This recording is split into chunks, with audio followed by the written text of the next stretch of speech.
الحمد لله رب العالمين والصلاة والسلام على خاتم النبيين سيدنا وشفيعنا وحبيبنا ومولانا محمد وعلى آله وأصحابه أجمعين.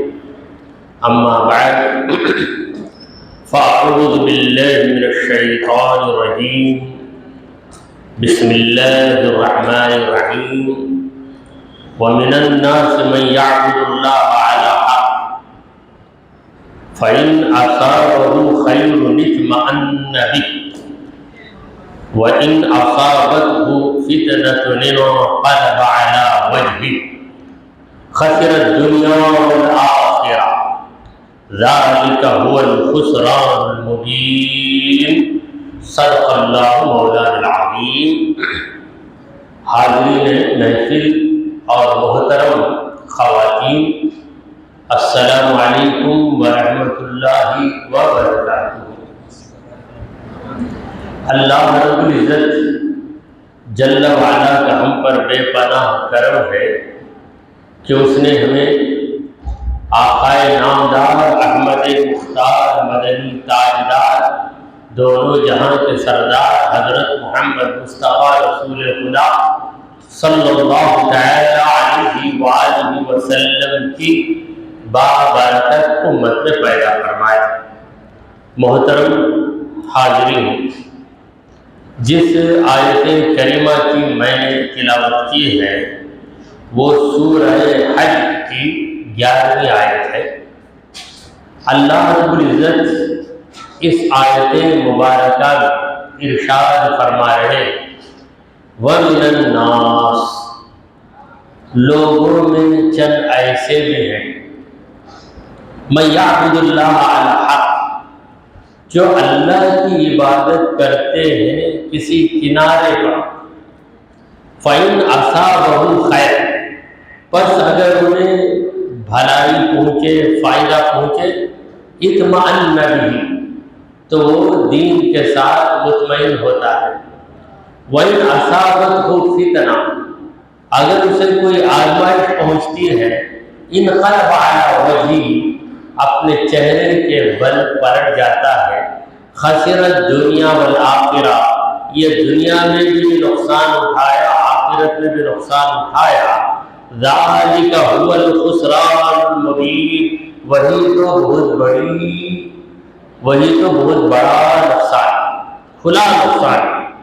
الخسران المبین، خسران کا معنی لاس، نقصان، المبین کھلا. اس آیت میں اللہ تبارک و تعالی ان منافقوں کا ذکر کر رہا ہے جو دل سے ایمان نہیں لاتے، بلکہ ان لوگوں کو اسلام سے دنیاوی فائدے مقصود ہوتے، یعنی وہ دین کو اس لیے قبول کرتے ہیں تاکہ انہیں دنیا مل جائے. تو جب تک انہیں کوئی فائدہ نہیں ملتا وہ دین پر قائم رہتے ہیں، جب نقصان ہوتا ہے تو دین سے ہی پلٹ جاتے ہیں. اس آیت کریمہ کے متعلق یہ بتایا جاتا ہے کہ رسول کریم صلی اللہ تعالی علیہ وآلہ وسلم کے دور میں یہ یہودی تھا جو مسلمان ہوا. مسلمان ہونے کے بعد اتفاقاً اس کی بینائی چلی گئی، اندھا ہو گیا. پھر مالی نقصان بھی ہوا اور اس کے بچوں کا بھی انتقال ہو گیا. جب ایسا ہوا تو وہ سوچنے لگا کہ مجھے کئی نقصانات ہوئے، میری آنکھ گئی، میری دولت گئی، میرے بچے بھی گئے. شاید اسلام ایک منحوس چیز ہے، اس وجہ سے ایسا ہوا ہے. بعض جگہ ایسا ہوتا ہے، ایسے لوگ اسلام کی سچائی کی وجہ سے اسلام کو نہیں اپناتے، بلکہ اسلام کو بھی انہوں نے ایک بزنس بنا لیا ہے۔ جیسے آج بہت سے لوگ پوچھتے ہیں مغرب کی نماز پڑھنے میں کیا فائدہ، عشاء کی نماز پڑھنے میں کیا فائدہ؟ بھائی اللہ کا حکم ہے پڑھو، اللہ کو راضی کرنے پڑھو، نہیں مغرب روز پڑھے تو بزنس اچھا ڈیولپ ہوتا ہے، اسی لیے میں مغرب چھوڑتا ہے، دوسری نمازیں میں چھوڑ دیتا۔ اس قسم کے لوگ بھی دنیا میں موجود ہیں۔ روزوں کے بارے میں بھی پوچھتے ہیں، محرم کا مہینہ آیا تو کون سے روزے رکھنا اس میں؟ بھائی عاشورے کا روزہ رکھنا بہتر ہے، مگر وہ ایک روزہ نہیں، 2 روزے رکھو، 9واں 10واں 10واں 11واں۔ اب حکم بیان کر دیتے یہ روزہ رکھنے سے کیا فائدہ؟ فائدے سے مراد آخرت کا فائدہ ان کے بھیجے میں نہیں رہتا، ان کے مبارک بھیجے میں دنیا کا فائدہ ہی رہتا۔ دنیا کا کیا فائدہ؟ تو یہ یہودی مسلمان ہوا تو 3 نقصانات ہو گئے، جسمانی نقصان بھی ہوا، مالی نقصان بھی ہوا، اور خاندانی نقصان بھی ہوا۔ سرکار دو عالم صلی اللہ علیہ وسلم کے پاس آیا اور کہا کہ میں آپ سے مسلمان ہونے کا عہد کیا۔ ہمارے نبی کریم صلی اللہ علیہ وسلم کسی کو جب وہ مسلمان ہونے کے لیے آیا تو بیعت کرواتے تھے، یعنی عہد لیتے تھے، بایعت، میں بیعت کرتا ہوں کہ میں مسلمان ہو گیا۔ تو اس نے آ کر کہا عقلنی یا رسول اللہ، یا رسول اللہ میں جو عہد کیا ہوں وہ عہد کو کینسل کر دیں، وہ عہد ختم کر دیجیے۔ تو رسول کریم صلی اللہ علیہ وسلم نے فرمایا کہ الاسلام لا یقال، یعنی اسلام یہ ایک بار قبول کر لیا جاتا ہے تو اس پر قائم رہنا چاہیے، اسے چھوڑنے کی کوئی گنجائش نہیں۔ دوسرا عہد تو توڑ سکتا ہے، مگر یہ عہد توڑے گا تو کافر بن جائے گا، مشرک بن جائے گا۔ اس نے کہا کیا کروں، جب سے مسلمان ہوا مجھے مصیبت ہی مصیبت ہے، میں سمجھتا ہوں کہ اسلام میں نحوست ہے۔ اس کے دماغ کی بات، اس کے دماغ کی بات، ایک صاحب ایسے ہی تھے، گھر میں ذکر کی محفل ہوئی ان کی، ذکر کی محفل جس دن ہوئی اس دن نقصان ہو گیا۔ اس کے بعد انہوں نے کہا کہ ذکر کی محفل میرے گھر کو سیٹ نہیں ہوتی، اس لیے میں گھر میں ناچ گانے کی محفل تو رکھ سکتا ہوں مگر ذکر کی محفل نہیں رکھ سکتا۔ ایسے بھی لوگ، فجر کی نماز کو کوئی آیا، واپسی میں حادثہ ہو گیا، گر گیا، فجر کو جانے سے میری ٹانگ ٹوٹی، فجر کو جانا برابر نہیں، میں فجر کی نماز آپ سے نہیں پڑھوں گا۔ تو یہ لوگ جو نمازیں پڑھتے ہیں اس لیے نہیں پڑھتے کہ اللہ نے فرض کیا، بلکہ یہاں بھی یہ اپنا کیلکولیشن کرتے رہتے، حساب لگاتے رہتے، کیا فائدہ ہوا کیا نقصان ہوا، کیا فائدہ ہوا کیا نقصان ہوا۔ تو یہودی کہنے لگا کہ یا رسول اللہ جب سے میں مسلمان ہوا مجھے نقصان پہ نقصان ہے، تو میری نظر میں اسلام ایک منحوس دین ہے۔ اسے زبان تھی، حضور اکرم صلی اللہ علیہ وسلم کا ضرب دیکھیے کہ ان باتوں کو سن کر بھی حضور صلی اللہ علیہ وسلم خاموشی سے اسے جواب دے رہے ہیں، کیونکہ جو تحمل اللہ تعالیٰ نے نبی کریم صلی اللہ علیہ وسلم کو عطا کیا، کسی انسان کو اتنا تحمل نہیں ملا، تحمل برداشت کرنے کی طاقت، جسے ہم ٹالرنس کہتے ہیں، ٹالرنس برداشت کرنے کی طاقت۔ تو رسول کریم صلی اللہ علیہ وسلم نے فرمایا کہ دیکھو اسلام جو ہے سجا دیتا ہے، الاسلام یصلح، اسلام جو ہے سجاتا ہے، پاک کر دیتا ہے، جس طرح آگ چاندی کو پاک بنا دیتی ہے۔ سونے چاندی کو اگر اس کی صفائی کرنا تو کیا کرنا پڑے گا؟ اسے آگ میں جلانا پڑتا ہے۔ کپڑوں کو صاف کرنا تو کیا کرنا؟ کپڑوں کو نچوڑنا پڑتا ہے۔ ایسا نچوڑتے کپڑوں کو کہ نچوڑیں گے تو اندر کا میل نکل جائے گا، اس کو رگڑ کر دھوئیں۔ آخر یہ ساری کارروائیوں کے بعد کپڑے کو رگڑ کر دھوئیں گے، پھر اس کو چھانٹیں گے، چھانٹنے کے بعد اس کو نچوڑیں گے، پھر اس کے بعد اس کو دھوپ میں سکھائیں گے۔ سکھانے کے بعد پھر جب اسے بدن پہ لائیں گے تو وہ کپڑا بالکل نیا ہو جاتا ہے۔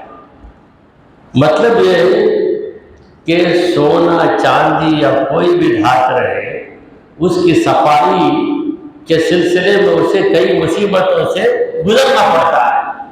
اسی طرح تم مسلمان بن گئے، اللہ تعالیٰ تمہیں مصیبتوں میں جو مبتلا کیا ہے، تم کو مولا تعالیٰ پاک کرنا چاہتا ہے۔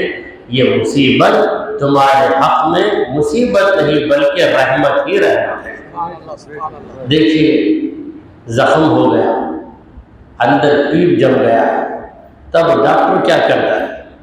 دبا کر چپکا کر نکالتا ہے، بڑی تکلیف ہوتی ہے، مگر اس تکلیف کے بعد راحت ہی راحت ہوتی ہے۔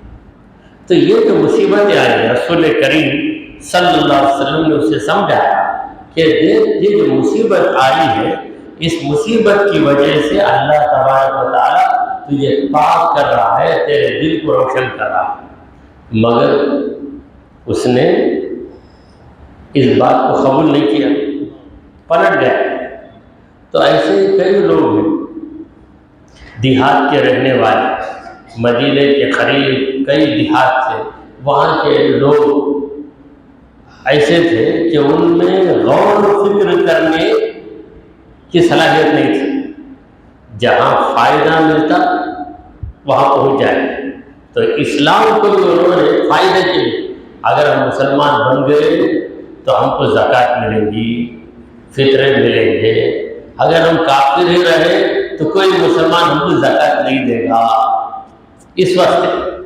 اور پھر جہاد ہوتا ہے، مال غنیمت آتا ہے، ہم جہاد میں مسلمان رہیں گے تو شامل کریں گے، شامل کر کے ہم لڑے بغیر کنارے کنارے رہیں گے۔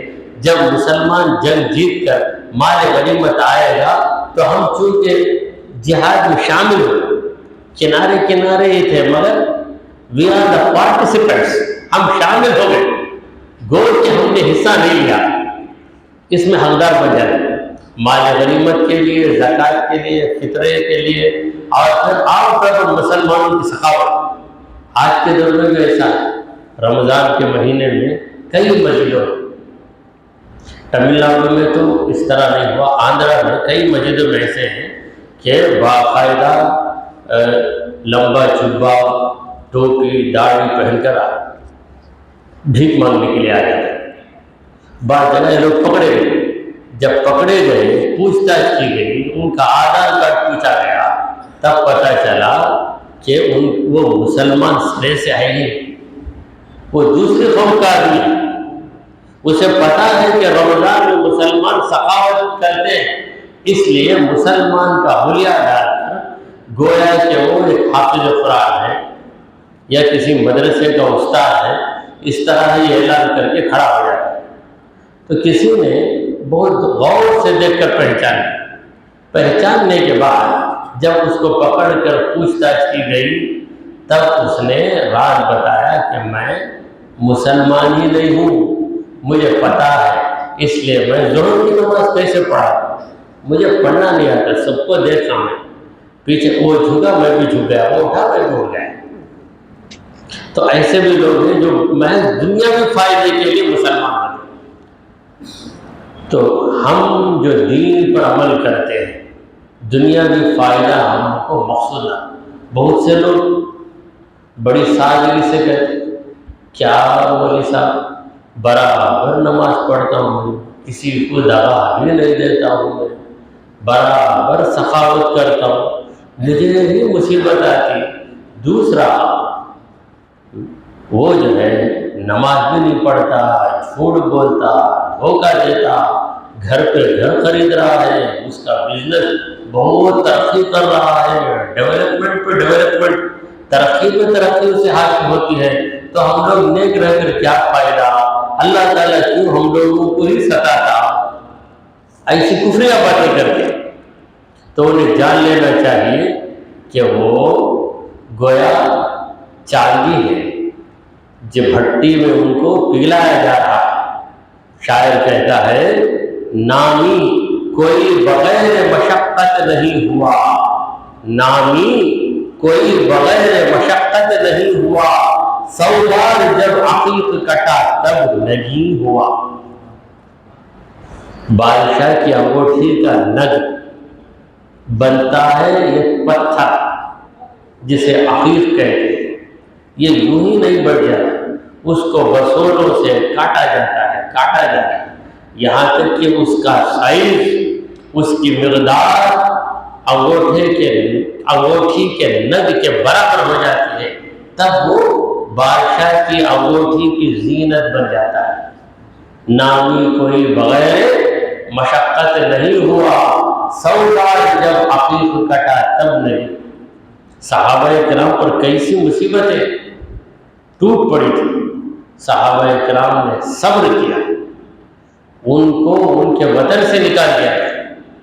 مکے میں جو صحابہ تھے اچھی حالت میں تھے، مدینے میں آ گئے، کمائی کا کوئی ذریعہ نہیں، بلکہ انصار صحابہ کی مدد پر ان کی زندگی گزرنے لگی۔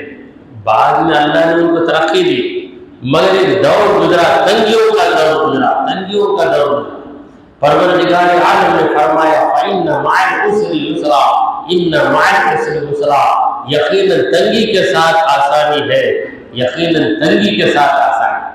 جب تنگی آتی ہے تو اس کے پیچھے آسانی، خصوصاً جب آپ اللہ کی راہ میں لگے ہوئے ہیں، آپ دین پر قائم ہیں، امانت داری پر قائم ہیں، عبادت برابر ادا کر رہے ہیں، اس کے باوجود آپ پر مصیبتیں آ رہی ہے، تو اس کا مطلب یہ ہے کہ پروردگار عالم آپ کو پاک و صاف کر رہا ہے، آپ کے گناہوں کو مٹا رہا ہے، آپ کے درجات کو بلند فرما رہا ہے۔ ان مصیبتوں کے پیچھے پروردگار عالم نے بہت بڑی نعمتوں کو مقرر کر دیا ہے جو آپ کو حاصل ہونے والی ہے، لہذا تنگ دل کبھی نہیں ہونا چاہیے۔ تو جو لوگ اسلام کو بھی اس لیے قبول کرتے ہیں کہ اس میں ہمارا کچھ فائدہ ہو، تو ایسے لوگوں کے بارے میں اللہ تعالیٰ نے آیت نازل کی، فرمایا وَمِنَ النَّاسِ، بعض لوگ اس قسم کے بھی ہیں، یعنی ہر کلمہ پڑھنے والا مخلص نہیں ہوتا دنیاوی فائدے کے۔ آج بہت سے لڑکے مسلمان ہوتے، کیوں؟ مسلمان لڑکی سے محبت ہو گئی، اس لیے آتا ہے، آ کر کہتا میں کلمہ پڑھ رہا ہوں۔ ایسے لوگ جو ہمارے پاس آتے ہیں، میں ان سے پوچھتا ہوں کہ اگر یہ لڑکی تجھ سے نکاح کرنے سے انکار کرتی، تو کلمہ پڑھ کے مسلمان ہوا، اس کے بعد اگر لڑکی نے کہا کہ میں تجھ سے نکاح نہیں کرتی، تب تو کیا کرے گا؟ تب بھی اسلام پر قائم رہے گا یا نہیں رہے گا؟ تو کئی لڑکے صاف صاف کہہ دیتے ہیں کہ نہیں، اگر وہ شادی نہیں کرے گی تو پھر فائدہ کیا ہو مسلمان؟ تو میں اسے بول دیتا ہوں کہ دس is meaning less ایمبریسمنٹ، this is meaning لیس ایمبریسمنٹ، یہ جو تو مسلمان ہو رہا ہے یہ بے فائدہ بے معنی ہے، پھر میں تجھے مسلمان بناؤں، میں احمق ہوں کیا؟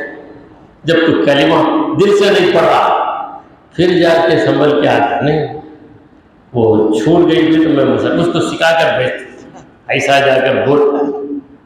تو ایسے بہت سی مطلب کا اسلام، یعنی مذہب بھی انہوں نے مطلب سے قبول کیا، مطلب ملتا ہے تو مذہب کو اپنائیں، جب مطلب نکلا تو ایسے جو شادیاں ہوتی ہیں، مسلمان نوجوان غیر قوم کی لڑکی کو کلمہ پڑھایا، گیزٹ میں نام چینج کروایا، سب ہوا۔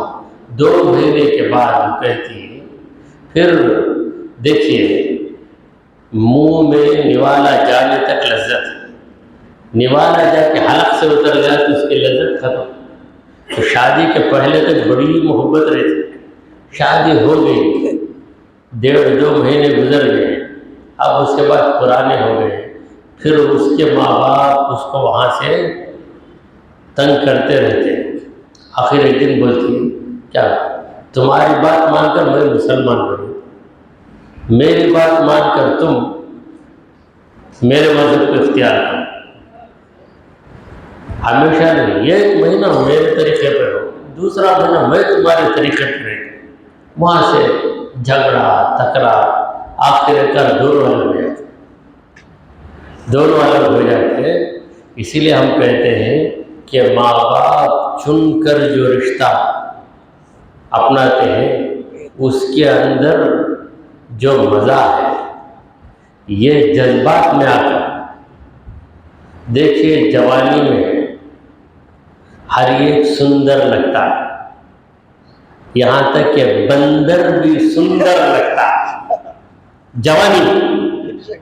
تو جوانی دیوانی ہو گیا، اس کے بعد اس کی اصلیت ظاہر ہوگی۔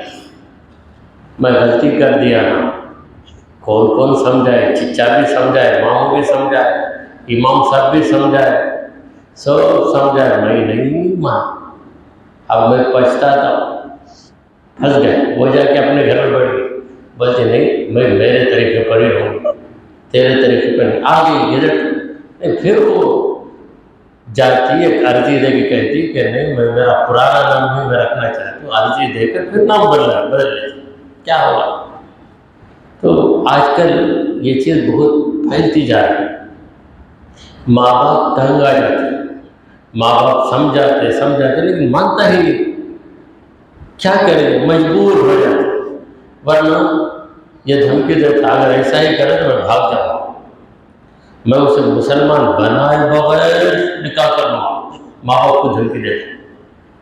اب دیکھتے اس میں بڑی رسوائی ہے، رشتہ داروں میں ذلت ہے، محلے والوں میں ذلت ہے، تو ماں باپ جانتے ہیں اپنے بچے کی غلطی کو، مگر بچے کا بھرم رکھنے کے لیے میرے بچے کی وجہ سے ایک غیر قوم کی لڑکی کلمہ پڑھ لی نہیں، مسلمان ہو گئی نہیں، بڑے شان سے بولتے، پھر اس کے بعد ان کی شان ہو جاتی ہے بے نشان، شان بے نشان ہو جاتی ہے۔ تو مطلب کے لیے مسلمان تو میں یعبد اللہ، تو بعض لوگ ایسے جو اللہ کی عبادت تو کرتے ہیں علی حرف کنارے، یعنی دیکھتے رہتے فائدہ ملے گا کیا، فائدہ ملے گا کیا، جب تک فائدہ ملتا کریں گے، جو نقصان ہوا چھوڑ دیں۔ فَإِنْ أَصَابَهُ خَيْرٌ، پس اگر اسے پہنچے کوئی خیر، یہاں خیر سے مراد دنیاوی فائدہ، دنیاوی فائدہ، دنیا والے کی نظر میں خیر،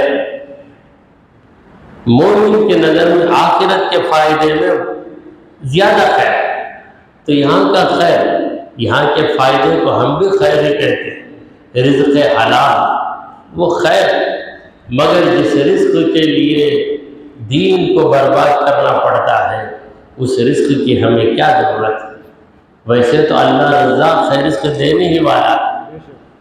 تو جب کوئی فائدہ ملتا ہے اطمئن بھی، اس کا دل دین سے مطمئن ہو جاتا ہے، دین سے مطمئن ہو جاتا ہے۔ جو بھی بھلائی کرتا ہے اس کے پیچھے دنیا ہی اس کا مقصود بن کر رہتی ہے۔ وَإِنْ أَصَابَتْهُ فِتْنَةٌ، فتنے کا مطلب آزمائش، آزمائش کے طور پر کوئی مصیبت آئی، کوئی پریشانی آئی، انقلب، پلٹ جاتا، پلٹ کر دین کے خلاف بولنے لگتا، عبادت کے خلاف بولنے لگتا، کیا فائدہ وہ عبادت کیا ہو گیا، انقلب علی وجہہ، اپنے چہرے پہ، چہرے کے بل پلٹ جاتا۔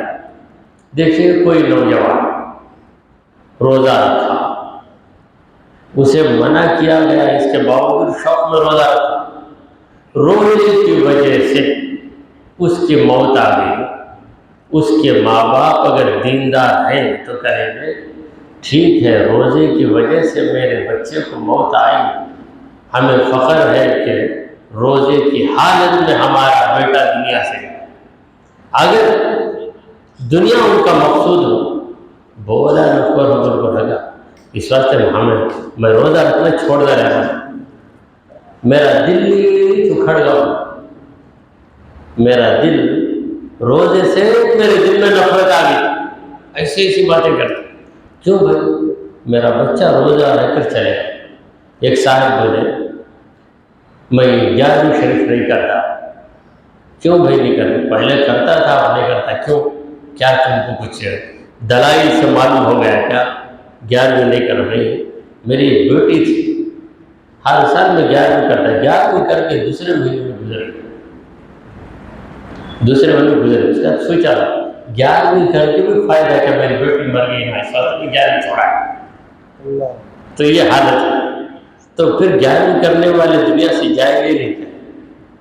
وہ 11ویں شریف جو ہے غوث پاک سے جو تم کو عقیدت ہے، محبت ہے، اس کو ظاہر کرتے ہوئے تم 11ویں کرتے ہو اور اس کا ثواب غوث پاک کو پہنچاتے ہو، اس کا تمہاری بیٹی کی زندگی سے کیا تعلق ہے؟ پھر چند دنوں کے بعد تم یہ بھی کہو گے کہ میں پابندی سے نماز پڑھتا ہوں، میری بیٹی کا انتقال ہو گیا، اب میں سوچا میں پابندی سے نماز پڑھ کر بھی میری بیٹی گزر گئی، اب کیوں میں نماز پڑھوں، میں آج سے نماز چھوڑ دیا، یہ کہیں گے کیا؟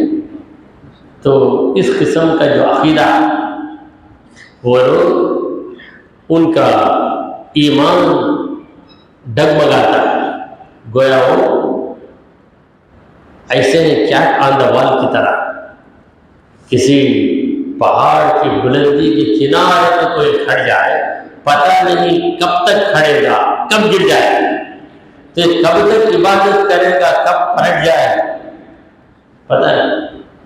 اچانک گئے، داڑھی پوری مڑا کر آ گئی، بھائی تمہاری بڑی داڑھی تھی کیوں مڑا دی؟ دیکھا داڑھی نہیں رکھنے والے سے اچھا کماتا، میں داڑھی رکھ لے کے نقصان لو، اس لیے گیا داڑھی مڑانے آ گیا۔ تو دنیا میں فائدہ، دنیا میں فائدے کو مقصد بنا رہے ہو، اور دین تمہیں دنیا دینے کے لیے نہیں آیا، دین تمہیں آخرت دینے کے لیے آیا ہے، دین تم کو تمہارے خدا سے ملانے کے لیے آیا ہے، دین تم کو صحیح معنی میں انسان بنانے کے لیے آیا ہے۔ تکلیفیں آئیں گی، ضرور آئیں گی، بلکہ سرکار دو عالم صلی اللہ علیہ وسلم کا فرمان ہے ان اشد الناس بلاء الانبیاء، ان اشد الناس بلاء امثلهم طریقۃ، سب سے زیادہ مصیبتیں ان لوگوں پر آتی ہیں جو سب سے زیادہ سیدھی راہ پر ہوتے ہیں، جو زیادہ پابند رہتے ہیں، ان پر ہی مصیبتیں آتی ہیں۔ جو افسر آپ جانتے ہیں، آفیسر، یہ آفیسر اردو میں سے افسر کہتے ہیں، جو افسر رشوت نہیں لیتا اس پر 1000 پریشانی، اس کے اوپر والے بھی دباؤ ڈالیں گے، اس کے نیچے والے بھی دباؤ ڈالیں گے، اس کے جو اوپر ہائر اتھارٹیز کی طرف سے بھی پریشر، اور اس کے سبارڈینیٹ جو ہیں ان کی طرف سے بھی پریشر، دونوں طرف سے دباؤ، کیونکہ یہ رشوت لیتا نہیں، یہ اپنے لیے راستے نہیں کھولتا، ہمارے لیے بھی راستے نہیں کھولتا، جب تک سروس میں رہتا بڑی پریشانی سے رہتا، اس کے اوپر جو بڑے گریڈ والے رہتے اس کا ایسا تبادلہ کرتے کہ کسی دور جگہ اسے بھیج دیتے، وہاں جاتا زندگی گزارتا، اس کا مقصود یہ رہتا ہے کہ میں کتنی بھی تکلیفیں اٹھاؤں حلال روزی مجھے ملے۔ تو جو صحیح راستے پہ جائے گا ضرور بضرور اسے تکلیف آئے، تو تکلیف کو دیکھ کر دین کو چھوڑ دینا یہ بہت بری خصلت ہے۔ ایسا آدمی خسر دنیا والآخرہ، دنیا بھی اس کے ہاتھ سے گئی، آخرت بھی اس کے ہاتھ سے گئی۔ تو ان لوگوں کی بات کی جا رہی ہے جو نبی کریم صلی اللہ علیہ وسلم کے دور میں اس لیے مسلمان ہوتے تھے کہ انہیں کچھ فائدہ ملے، مالدار مسلمانوں کی زکوٰۃ ہمیں ملے گی، جب مسلمان جنگ جیت کر آئیں گے مال غنیمت میں ہمیں حصہ ملے گا، اور ہم اپنی تکلیفیں بتا بتا کر سخاوت کرنے والے مسلمانوں سے ہماری جھولیاں بھرتے رہیں گے، اس لیے مسلمان ہوتے ہیں۔ مگر مسلمان بھی کتنے دن ان کے دھوکے میں رہے، آخر ان کو پتہ چل جاتا کہ یہ بار بار زکوٰۃ پوچھنے آتا ہے، حالانکہ اس کے پاس اتنا سرمایہ آ گیا ہے، یہ بار بار ہم سے مدد مانگ رہا ہے، حالانکہ اس کے پاس بہت کچھ دولت اکٹھا ہو چکی ہے، لہذا مسلمان دینے سے منع کر دیتے ہیں، کہتے ہیں کہ ہم تم کو نہیں دیں گے کیونکہ تمہارے پاس کمی نہیں ہے۔ تب یہ سوچتا ہے کہ فائدہ کیا ہوا، مسلمان ہو ہٹ جاتا ہے۔ جب ہٹ گیا اسلام سے تو مسلمانوں کی نگاہوں سے گر گیا، پھر دوبارہ کسی مسلمان کے پاس آتا ہے مدد پوچھنے کے لیے تو بالکل اسے مدد نہیں ملتی، تو اس طرح دنیا بھی اس کی گئی اور آخرت تو گئی ہی اس کی، کیونکہ جب وہ دامن اسلام کو چھوڑ دیا اپنے ہاتھ سے تو اس کی آخرت کہاں رہے گی۔ ایسے آدمی کے بارے میں اللہ نے فرمایا کہ خسر الدنیا والآخرۃ، یہ شخص دنیا بھی کھویا آخرت بھی کھویا، دنیا میں بھی رویا آخرت میں بھی رویا، دنیا اور آخرت دونوں بھی۔ مگر جو اللہ والے ہوتے ہیں، اللہ کے لیے زندگی گزارتے ہیں، چند دن مصیبتیں تو رہتی ہیں مگر مولا کریم انہیں دنیا میں بھی خوشحالی دے دیتا ہے۔ پروردگار فرماتا ہے لہم البشریٰ فی الحیات الدنیا والآخرۃ، ان کو خوشخبری ہے اس دنیا کی زندگی میں بھی اور آخرت میں۔ صحابہ کرام نے غریبی کی زندگی گزاری مگر چند سالوں کے بعد اللہ تعالیٰ نے ان پر دنیا کے ایسے دروازے کھولے کہ انہوں نے بڑے بڑے ملکوں کو فتح کر لیا، ایران کو فتح کر لیا، روم کو فتح کر لیا، بلکہ وہاں سے چلتے چلتے مشرقی ممالک کو بھی فتح کیا، ہندوستان تک بھی پہنچ گئے۔ مسلمانوں نے راج کیا، جب تک اسلام پہ قائم رہے راج کرتے رہے، جب اسلام کے احکام کو چھوڑ دیا تو راج ان سے گیا، کیا ہو گئے؟ تاراج ہو گئے، گیا ہاتھوں سے راج، گیا ہاتھوں سے راج، بن گئے بالکل تاراج۔ خسر الدنیا والآخرہ، ایسا آدمی دنیا میں بھی نقصان اٹھایا آخرت میں بھی نقصان اٹھایا، دونوں طرف نقصان ہے۔ ذالک هو الخسران المبین، وہ کیا ہے؟ الخسران المبین، یعنی کھلا ہوا نقصان، یعنی ایسا لاس ہے کہ یہ ہر ایک کو نظر آئے، obvious to everybody، ہر ایک دیکھتا ہے کہ دنیا میں بھی نقصان اٹھایا آخرت میں بھی نقصان اٹھایا اسلام کو چھوڑ کر۔ اب ہم نے دیکھا کہ ایک شخص مسلمان تھا، اچانک کافر بن گیا، وسیم رضوی، حالت کیا ہے اس کی؟ گھر کا گدا نہ گھر کا نہ گھاٹ کا۔ اب مسلمانوں کے پاس سے تو گیا، وہاں بھی اسے کوئی عزت نہیں، دونوں طرف رسوا ہو، دنیا بھی ہاتھ سے گئی آخرت بھی ہاتھ سے گئی۔ یدعو، یہ شخص اسلام کو چھوڑ کر بتوں کی طرف چلے جاتا ہے، یعنی یہاں پر عرب کا نقشہ بتایا جا رہا ہے۔ اہل عرب برسوں سے بت پرست تھے، تو جن پر حق واضح ہو گیا انہوں نے اسلام کو قبول کر لیا، اور بعض ایسے تھے کہ وہ حق کو جاننے کی کوشش ہی نہیں کرتے تھے، ان کی نگاہوں میں بس فائدہ فائدہ فائدہ، تو فائدے کے لیے مسلمان بنے، جب فائدہ نظر نہیں آیا تو پھر پلٹ کر بت پرستی کی طرف گئے۔ یدعو من دون اللہ، وہ لوگ عبادت کرتے ہیں اللہ کو چھوڑ، یدعو کا معنی پکارتے ہیں، یہاں پکارنے سے مراد معبود مان کر پکارنا۔ تو وہ لوگ معبود مان کر پکارتے ہیں اللہ کے سوا، ما لا یضرہ وما لا ینفعہ، ایسی چیز کو معبود مانتے ہیں جو انہیں کچھ نقصان نہ دے سکے اور نہ کچھ فائدہ دے سکے۔ بت کیا نقصان کرے گا؟ کچھ بھی نہیں کرتا۔ فائدہ دیتا ہے کیا؟ کچھ بھی فائدہ نہیں دیتا۔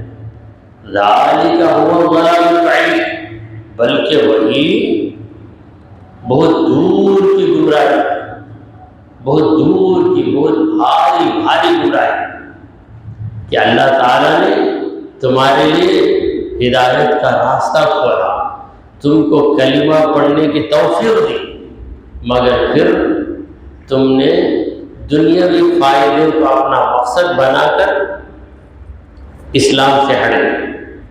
اب یہ بت پرستی سے فائدہ بھی نہیں، نقصان بھی نہیں، مگر یہ اعتبار سے نقصان ہے۔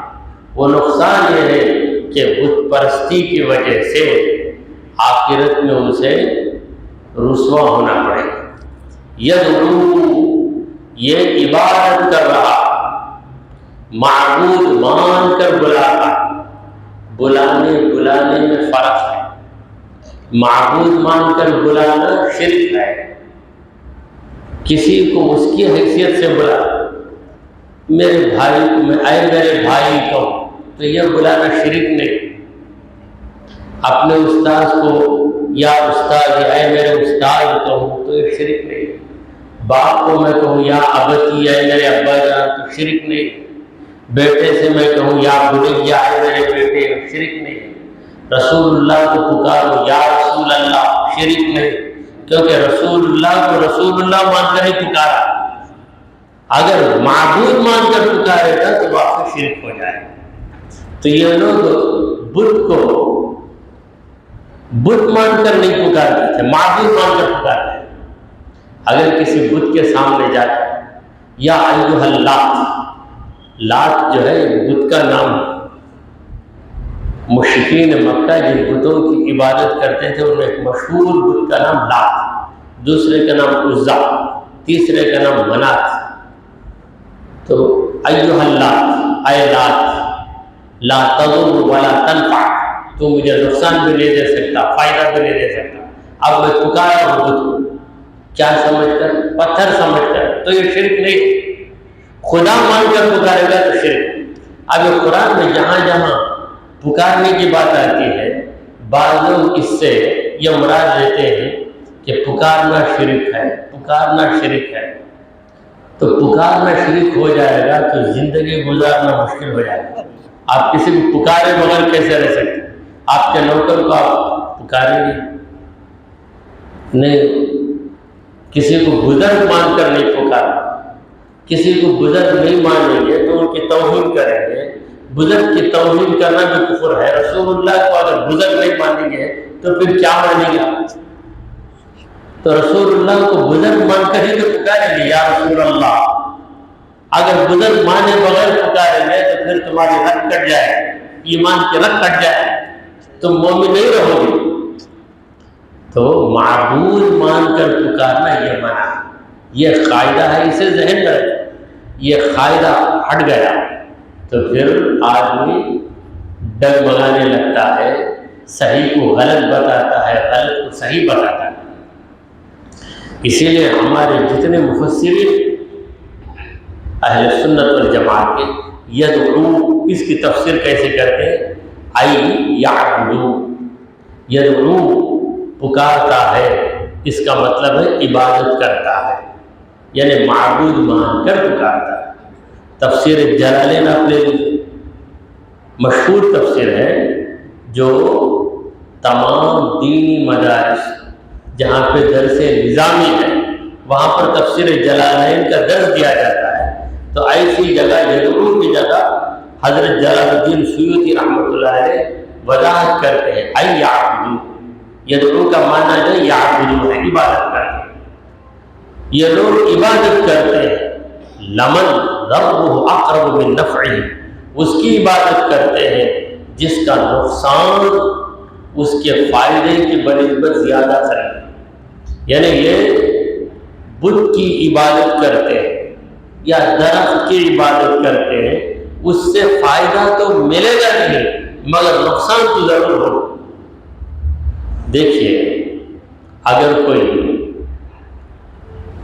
بدمزہ غذا کھا لے تو اس سے نقصان نہیں. اس کے برعکس اگر کوئی زہر کو کھائے تو اس سے فائدہ تو نہیں مگر نقصان ہو. بھوک نہیں لگی، پیٹ بھرا ہوا ہے، اس کے باوجود کوئی چیز زبردستی کھا لیا تو بھائی فائدہ کیا جب تیرا پیٹ بھرا ہوا ہے. چلیے فائدہ نہیں تو کچھ نقصان بھی نہیں ہے، تو ٹکڑے اندر چلے گئے. مگر زہر کھائے گا تو کیا ہو؟ نقصان ہو. تو یہ زہر ہے. تو ایسی چیز کی یہ لوگ عبادت کر رہے ہیں کہ اس کا نقصان فائدے کی بنسبت زیادہ قریب ہے. اسے اقرب من ضرہ اقرب من نفعہ، اس کا نقصان اس کے فائدے سے قریب. لبیس المولا ولبیس العشیر، یہ کیسا برا مددگار مان کر تو کسی بت کی پوجا کر رہا ہے، مددگار مان کر تو کسی پتھر کی عبادت کر رہا ہے. تو یہ مددگار تیرا کتنا برا مددگار ہے. تیری مدد تو نہیں کرے گا بلکہ تجھے جہنم میں لے جائے گا. ولبیس العشیر، یہ کتنا برا ساتھی ہے تیرا. تو اس پتھر کے پتلے کو اپنا ساتھی بنا لیا، ایسا ساتھی بنا لیا، ایسا ساتھی بنایا کہ اس کو تو نے اپنا معبود ہی مان لیا، خدا مان لیا. نتیجہ کیا ہوا؟ یہ تیرا ساتھی جنت میں تیرے ساتھ نہیں رہے گا بلکہ تجھے لے کر جہنم میں جائے گا، وہاں تیرا ساتھی رہے گا. کیسا برا ساتھی ہے یہ، کیسا برا مددگار ہے. لبیس المولا ولبیس العشیر، بیسا کے معنی ہے کتنا برا مددگار اور کتنا برا ساتھی ہے. دعا کیجیے کہ پروردگار ہم نے جو کچھ کہا اور سنا اسے قبول فرمائے. اے اللہ ہمارے گناہوں کو معاف فرما، ہماری خطاؤں کو درگزر کر. اے رب العالمین ہم پر تیری رحمت نازل فرما. اے اللہ ہمیں سیدھے راستے پر چلا، تیرے اولیاء کے راستے پر چلا. اے رب کریم ہمارا خاتمہ ایمان کی حالت فرما. وصلی اللہ تعالی علی خیر خلقہ سیدنا و حبیبنا و مولانا محمد وعلی